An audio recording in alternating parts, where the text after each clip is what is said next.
The amateur approach to the market is characterized by constant activity, by a deeply ingrained belief that profit is a direct function of the quantity of trades taken. This is a fundamental and catastrophic error. Richard D. Wyckoff, through decades of meticulous observation and active practice in Wall Street, came to the diametrically opposite conclusion. Outstanding results in speculation are not the product of frantic activity, but of extraordinary selectivity. His entire operational philosophy can be distilled into a simple but profoundly powerful idea: the disciplined pursuit of one good trade. This study is dedicated to the precise definition, identification, and professional execution of such a trade. Before we continue, please subscribe and leave a quick comment, even one word. This small action helps the algorithm show this video to more people and tells me these deep dives are worth making. And remember to return to the channel in difficult times when trading isn't well. To begin our study, we must first establish a professional definition of what constitutes a good trade. This is a critical point of distinction that separates the professional from the amateur. A good trade is judged not by its ultimate outcome, but by the quality and integrity of the process that led to its initiation and management. A trade that is meticulously researched, perfectly timed, and correctly managed according to a sound plan, which then results in a small and controlled loss, is infinitely superior to a profitable trade that was the result of an impulsive guess, a hot tip, or a stroke of blind luck.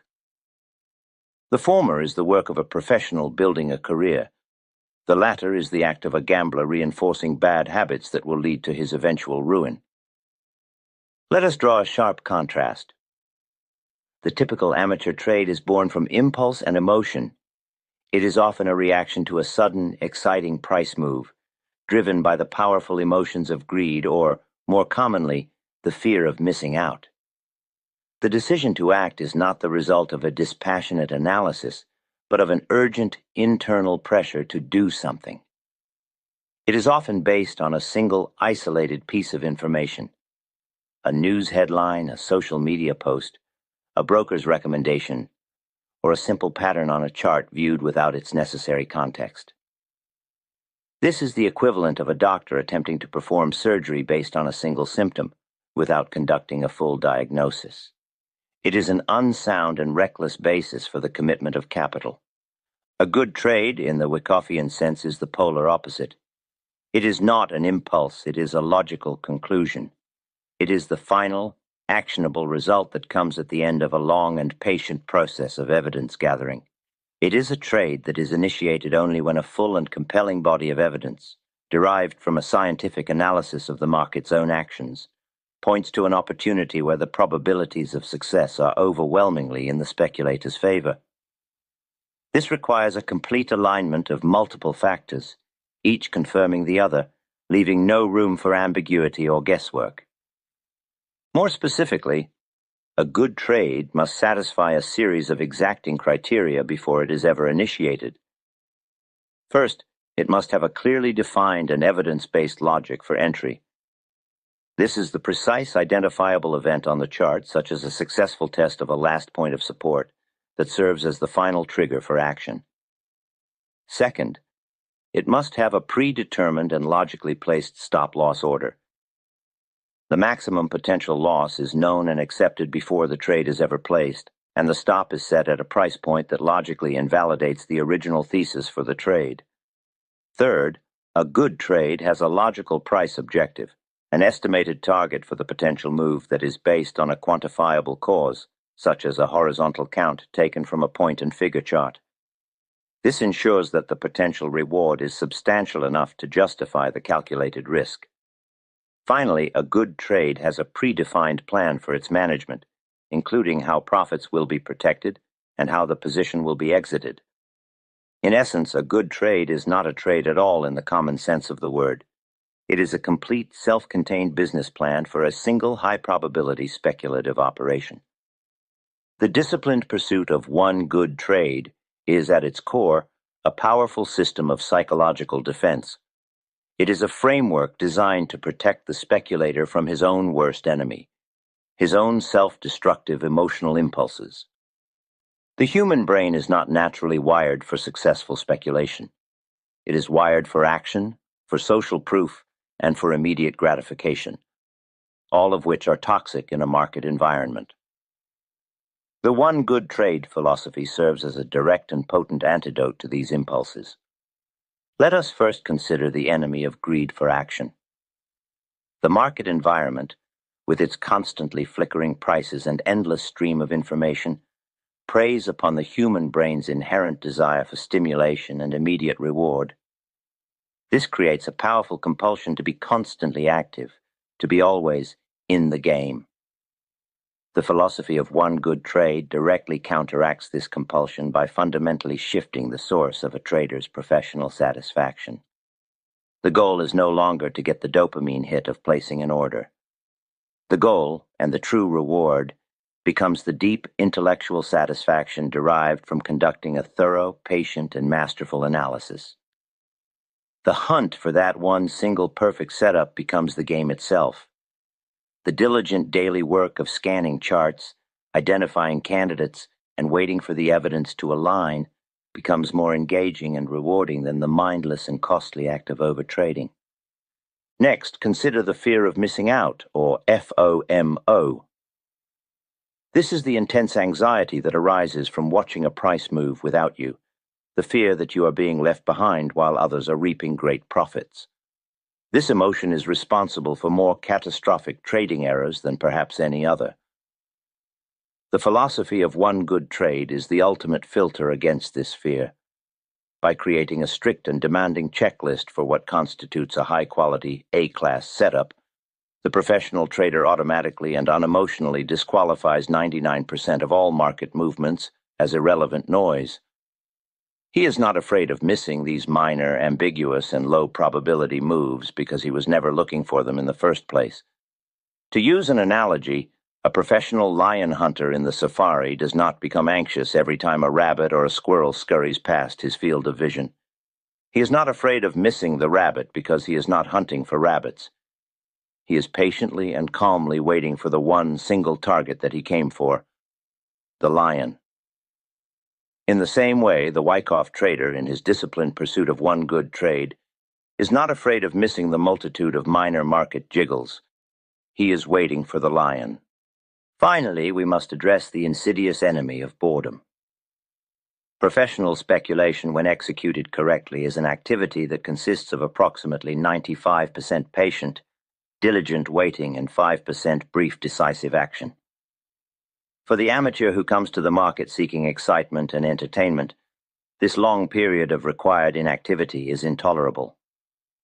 He fills the void with low-quality, unnecessary trades simply to alleviate the discomfort of doing nothing, effectively turning his business into a very expensive hobby. The philosophy of one good trade teaches the professional to find value and even a sense of purpose in this period of waiting. It is not passive, empty boredom. It is the active, engaged observation of the market detective. It is the focused work of the general on the hill, studying the battlefield. The professional learns that this patient, preparatory work, the daily chart analysis, the study of volume and spread, the monitoring of the developing cause, is the most important and, ultimately, the most profitable work that he can do. Now that we have established the philosophical and psychological foundation for the one good trade approach, we must transition from the abstract to the concrete. A philosophy without a practical method of application is of little use to the professional speculator. To transform this ideal of extreme selectivity into a daily operational reality, we must construct a rigorous step-by-step checklist. This checklist is a series of non-negotiable filters through which any potential trading opportunity must pass. A setup that fails to clear even one of these hurdles is, by definition, not an A-class setup and must be immediately discarded. A good trade is a trade that has successfully passed every single one of these 5 exacting tests. The first 2 filters in our checklist are foundational. They are concerned not with the individual stock itself, but with the environment in which it operates. Before we ever begin to analyze the specific merits of a single security, We must first ensure that it is situated in a favorable and supportive market context. Filter number one is the principle of harmony with the general market. A good trade on the long side cannot and does not exist in a market that is in a state of general decline. The first step in any daily or weekly analysis is to determine the current trend and position of the major market averages. The composite action of the entire market is the single most powerful force in finance. It is the great tide that lifts or lowers all individual ships. To attempt to sail against this tide is a low probability, high risk endeavor that the professional speculator systematically avoids.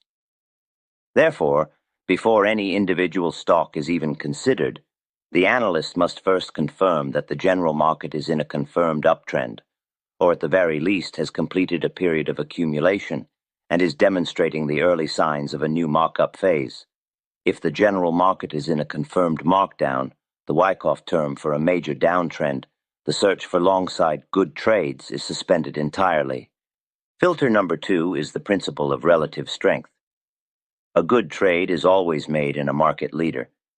Capital, like any precious resource, must be deployed where it can achieve the greatest and most efficient result. In the stock market, this means concentrating one's speculative commitments in those stocks that are demonstrating clear and persistent outperformance relative to the general market and to their industry peers. After confirming that the general market is in a constructive position, the next step is to perform a comparative analysis to identify the strongest sectors and, within those sectors, the strongest individual stocks. This is a process of direct visual comparison of the price charts. A stock that is exhibiting true leadership will have risen more on a percentage basis than the market average during the preceding advance, and it will have corrected less during the preceding decline. This superior performance is the market's own declaration that this stock is the subject of aggressive and intelligent professional accumulation. A stock that is lagging, one that has failed to keep pace with the market or its group, is automatically and ruthlessly disqualified. To purchase a laggard is to make a bet on hope over evidence. A good trade is never based on hope. Once a candidate has successfully passed these first two high-level filters, we proceed to the third test. Filter number three is the requirement for a significant cause. Richard Wyckoff's great law of cause and effect dictates that a significant effect, which is the profitable uptrend we seek, must be preceded by a commensurate cause. A good trade is one that promises a substantial potential for profit. Therefore, it must, by definition, emerge from a preparatory phase that is substantial enough to fuel such a move. The cause is the base of accumulation that is built by the composite operator before the markup begins. Our analysis must now focus on the quality and, most importantly, the extent of this base. An A-class setup, one that qualifies as a good trade, must emerge from a broad, well-structured, and prolonged period of accumulation. A narrow, short, and ill-defined base that has formed over only a few weeks is an insufficient cause. It cannot logically be expected to produce a major sustained advance. Such a setup fails the test of significance and is discarded. The professional analyst is searching for stocks that have undergone a long and thorough preparatory campaign, often lasting for many months, and in some cases, for more than a year. The longer and more extensive the cause, the greater the potential for the subsequent effect.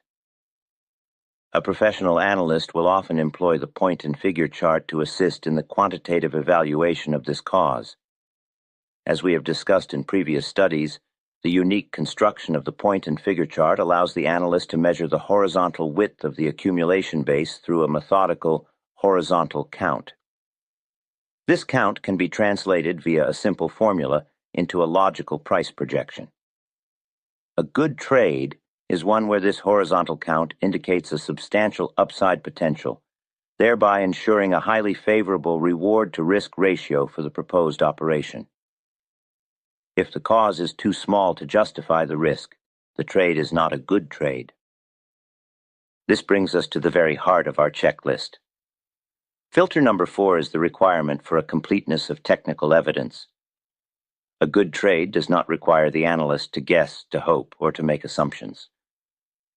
The chart itself must provide a full and unambiguous sequence of events that logically confirms the successful completion of the accumulation process. This is a forensic analysis, and the professional requires a full body of evidence before he will commit his capital. This checklist of evidence is composed of the key sequential events of a classic Wyckoffian accumulation campaign. First, there must be a clear and identifiable stopping action.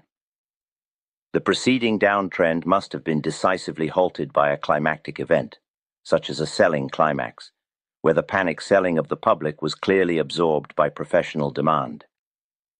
Second, there must be clear evidence of absorption. The subsequent trading range must show a progressive drying up of supply, which is proven by diminishing volume and a narrowing of the price spreads on all declines and tests of the support level.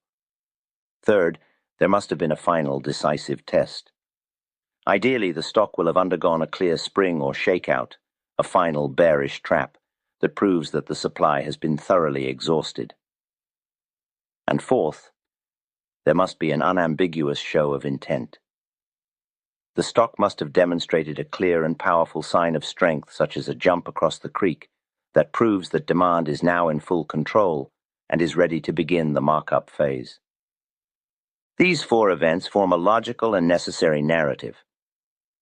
The absence of any one of these key pieces of evidence, or the presence of a weak and ambiguous version of them, is sufficient cause to disqualify the setup from being considered A-class.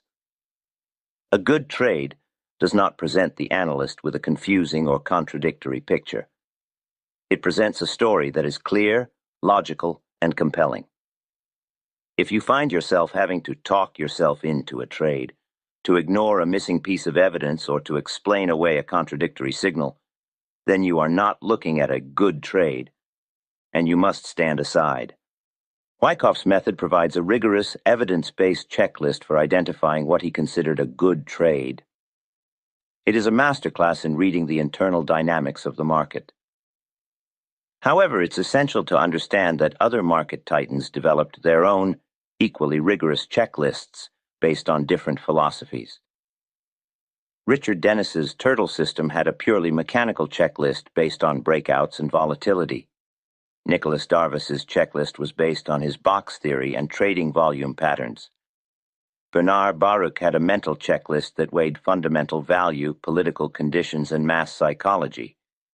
To explore these diverse but equally disciplined approaches to finding high-quality opportunities, we created our new channel, Trading Insights. It is dedicated to the practical strategies and success stories of these legendary speculators. If you want to learn multiple ways to build your own checklist for a good trade, we invite you to subscribe and watch. The link is in the description. The successful identification of a true A-class setup through the rigorous application of the first four filters is a significant intellectual achievement. It is a process that, by itself, elevates the speculator from the realm of the amateur into the domain of the professional analyst. However, the identification of an opportunity is only half of the equation. A good trade can be utterly ruined by poor execution.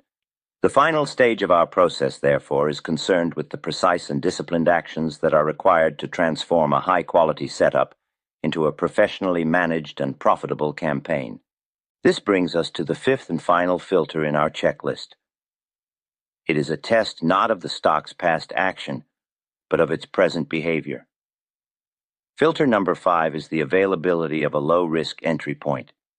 This is a non-negotiable condition. Even the most perfectly formed accumulation base, with the most powerful sign of strength, becomes a poor and unprofessional trade if the speculator is forced to chase the price and enter at a point of high and ill-defined risk. The professional understands that his primary job is not to generate profits, but to manage risk. The one good trade philosophy demands an entry that is as logical and as safe as the setup itself. The amateur trader, having finally convinced himself that a stock is ready to move, is often consumed by the fear of being left behind. He sees the initial surge of the sign of strength, the jump across the creek, and his discipline evaporates. He chases the stock higher, buying in a moment of excitement and volatility, By doing so, he commits a series of strategic errors. He pays an unnecessarily high price. He enters at a point of maximum short-term price extension, making his position immediately vulnerable to any natural minor pullback.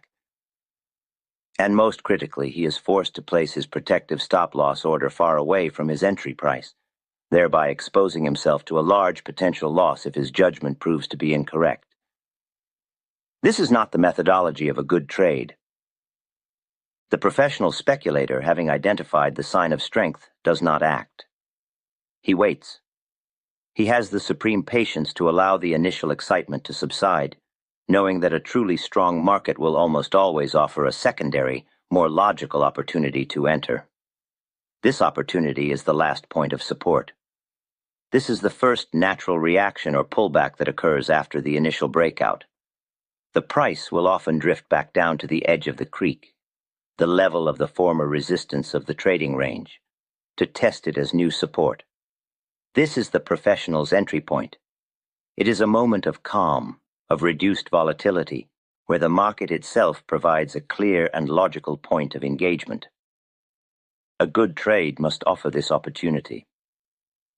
The character of this pullback on low drying up volume is the final confirmation that the supply is exhausted. It is the last piece of evidence in our long and patient investigation. If the market does not provide this low-risk entry point, if the price, after its initial breakout, continues to run vertically without offering a logical pullback, then the trade is abandoned. The professional does not chase. The philosophy of one good trade dictates that the conditions for the trade must be perfect in all respects, and this includes the conditions for entry. The professional pays the right price, or he does not pay at all. Once a position has been successfully initiated at a logical last point of support, the execution phase transitions into the management phase.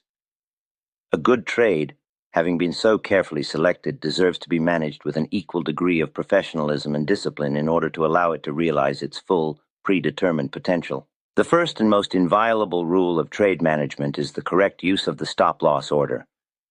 The initial stop, placed at the time of entry, must be located at a logical price point that invalidates the entire thesis for the trade. For an entry at a last point of support, this would typically be just below the low of that support area. A decline to that point would prove that the breakout has failed and that the initial analysis was incorrect. Once this stop is placed, it serves as the ultimate line of defense for the speculator's capital. A good trade may result in a loss, but it can never be allowed to result in a catastrophic loss. The professional never, under any circumstances, moves his stop-loss order further away from his entry price in order to give the stock more room. To do so is to replace a sound, calculated business risk with an emotional and potentially unlimited gamble. It is the single most destructive act in speculation. With the defensive aspect of the trade secured, the focus shifts to the offensive. A good trade is initiated because the analysis of the cause indicated the potential for a substantial effect. The goal now is to remain in the position long enough to capture the majority of this projected move. To achieve this, the professional employs a trailing stop as a mechanical tool for managing the position and for automating the difficult discipline of patience. After the stock has made a significant advance and has completed its first natural reaction or correction, the stop-loss order is moved up from its initial position and placed just below the low of that reaction. This process is repeated as the trend progresses. After each subsequent advance to a new high, followed by another logical correction, the stop is trailed up again to a point just below the new, higher low.